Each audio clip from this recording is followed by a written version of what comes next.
Well, let me introduce myself. I'm past District Hey, Governor Bill Greil, and it's my to serve as chair of the District 5110 nominating committee. That's an assignment given to me through the rotation spelled out in our district policy manual.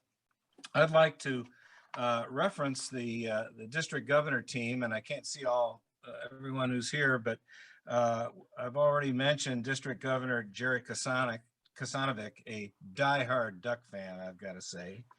We have District Governor nominee Jim Polk, and I want to give a shout out tonight to past District Governor John Bushnell, who's running the back room. So John, I don't know if I'm recording this or not, but if you can take over the recording or record it on your laptop. Already got it done. That'll work just fine. Have it done. Very good.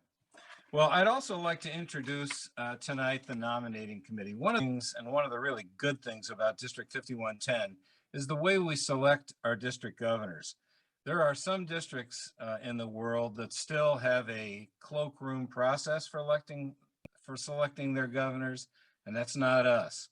We have a process spelled out in our district policy manual that prescribes for the election of a nominating committee consisting of 4 at-large geographically from around the district, together with 3 past district governors that do not include the existing district governor or the 2 that are in immediate line to succeed the district governor.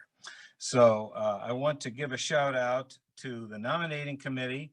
I think most, if not all, are online tonight, and that would be first Marv Kaplan from the Rotary Club of Redmond, Jennifer Geller from the Rotary Club of Yale, Corradetti from the Rotary Club of Medford, and Mike McGowan from the Rotary Club of Lakeview.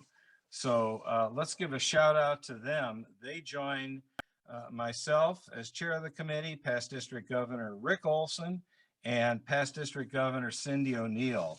We, the nominating committee, will be meeting tomorrow to interview the candidates and most likely make a selection. It's our privilege this evening to hear the vision set forth from 2 really outstanding Rotarians, both with amazing Rotary backgrounds. Those are Nelson Mailer from the Rotary Club of Grants Pass and Kim DeBrew from the Rotary Club of Greater Bend. What I'd like to do at this time is, Nelson, ask you to go first, and you're going to give us your thoughts. COVID has affected Rotary as well as our personal lives. Membership is down in almost all of our clubs. Where does Rotary go from here? Nelson, it's yours for 5 minutes. good evening, fellow Rotarians and guests. My name is Nelson Mailer, and I'm a member of the Rotary Club of Grants Pass, an honorary member of the Rotary Club of Illinois Valley in Cave Junction, and currently serve on the district level as your Polio Plus committee chair. Is Rotary as relevant today after COVID as it was in 1905? Absolutely. The issues of COVID-19 is just another example of one of the many pandemics that has plagued the world since the very beginning of Rotary back in 1905. Yet, each time Rotary has been challenged, that challenge has been met by Rotarians. There is nothing more relevant than improving the lives of people in our communities and throughout the world. Relevancy is not a one and done process. It is a constant evaluation that clubs go through, taking the pulse of its members and their community. As DG, I'll ask the clubs to reassess what is relevant for them. Staying relevant is vitally important to keeping our members engaged and feeling fulfilled. While membership is presently down, I believe this is a transitional phase. I have no doubt that the very characteristics that cause people to join and remain in Rotary will endure. Many of our Rotarians thoroughly enjoy face-to-face interaction, and COVID protocol has prevented that from happening. We cannot overestimate the power of a handshake or a hug. I generally believe these friends will re-engage once we have the ability to be face-to-face again. Great things happen when people gather together. We need to continue working on a hybrid system, meet as a group when we can, and in other instances, use technology. I have brought in 15 new members into my club. This past year, I brought in a member while my club met completely online. I created and established the committees that started the Illinois Valley Rotary Club and an Interact Club. And I was instrumental in starting a Rotaract Club. For this work, I was recognized with the District Club Builder Award. As DG, I believe we need to look at starting new clubs in areas not currently served by Rotary. Rotary has stayed alive and strong all these years because of its ability to evolve. Embracing change is healthy and vital. Asking clubs how they have evolved will be on my list of questions that I will ask as a DG. Engagement is paramount to retaining members. Those who do not feel engaged will probably not stay in Rotary. Recently, I was recognized as a district changemaker for my work in utilizing our members' vocational skills to help build and guide the youth of our community. As DG, I will activate a club-based recognition system that will enhance the club's ability to recognize members for their efforts.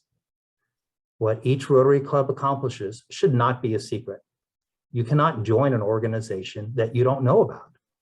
Public relations and social media are vitally important in maintaining that constant communication.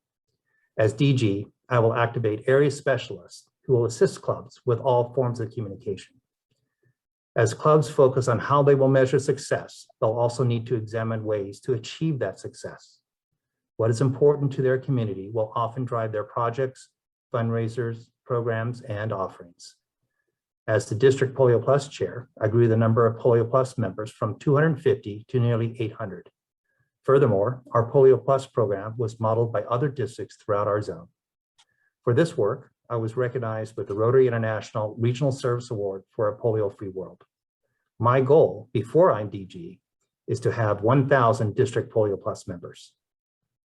Rotary is really a bottom-up, not a top-down organization. I believe the paramount role of the district is to help and support the clubs through thoughtful and specific response to each club's concerns and needs.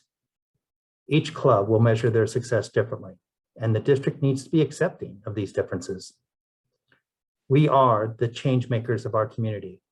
We are the ones capable of making projects happen, and as a result, we change lives. We are inspired Rotarians because we are people who know the difference we can make and the legacy we can create.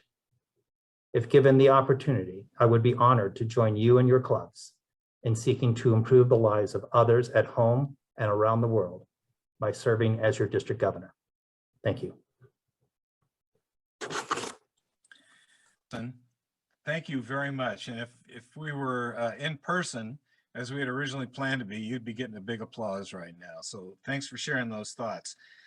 And now to hear from Kim DeBrew from the Rotary Club of Greater Bend. Let me just repeat the question. COVID has affected Rotary as well as our personal lives. Membership is down in almost all of our clubs. Where does Rotary go from here? Kim DeBrew, the floor is yours. Good evening. Everybody hear me okay? Yep. Okay, good. I've been in Rotary since 1989, which is when I calculated 32 years, which is really sad when you think about how young I am. I must have started when I was 10, right? Thank you for somebody laughing. You can imagine that I have seen a lot of changes take place during that time.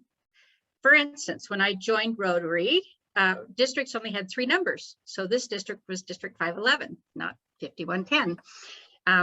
It took a lot of time, a lot of resources for every district to make those changes. They had to change their printed materials.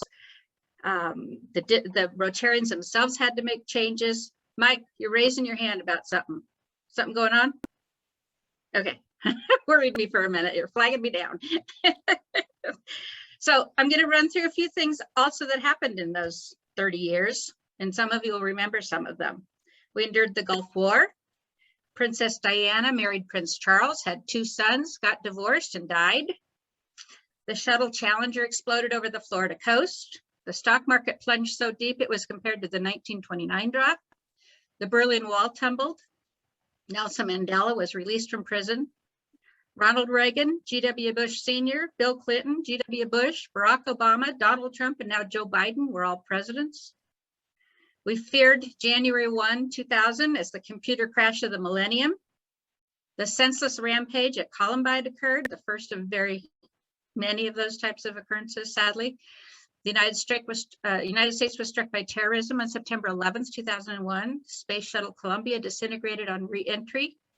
We had same-sex marriages, Hurricane Katrina, the crocodile hunter was killed by a stingray. Barry Bonds broke Hank Aaron's record with 756 home runs. The first Black president was elected. Osama bin Laden was found and killed. Rotary took on polio eradication. HIV and AIDS emerged. SARS, the swine flu pandemic, the cholera epidemic, typhoid fever, Ebola, and the Zika virus epidemics. Rotary stayed strong through all of these things. This pandemic is nothing compared to what we've been through. We've had these last 30 years and 85 years prior to that of catastrophes that we've weathered. It's one of the most beautiful things about our organization. It continues to stand strong no matter what's happening in the world because Rotarians step up to the challenge. Rotary remains relevant because Rotary begins in the club and with the club members. In the Rotary Club of Greater Bend, for instance, we've seen a surge of new members. We approved 5 new members at our last monthly board meeting, and all of those were under 40 years old. Why? We didn't hold a membership contest. These are all individuals who wanted to make a difference in the world we live in, and they see Rotary as the venue to make that happen. And so do I. I believe now is the most opportune time for us to bring in new, younger members. We listen to their concerns about the world, and we should work with them to create projects that are meaningful to them and to our clubs. Their friends will soon see that Rotary is an opportunity for them to help make the world better. And they'll want to be a part of an organization that's truly changing the world, particularly now when they feel like their hands are so tied in doing anything that helps. The pandemic has also urged many Rotarians who were not technologically savvy to pick up new computer skills, notably Zoom meetings, hence we're here. Having more members who can help in areas using a computer makes getting the word out about our clubs and the good work we're doing a lot easier. Hybrid events, a live meeting with a Zoom live stream, could be the future of Rotary, allowing all members to participate regardless of whether or not they can get to the venue. Making meetings more available to members helps in the retention of members. You'll see less members leave because they haven't been to a meeting in a month and feel funny about attending after such a lapse, which happens a lot. Recording the meeting and having it available to view at a more convenient time will also help aid in the retention. Change is happening every day, and it seems at an even faster rate since the beginning of 2020.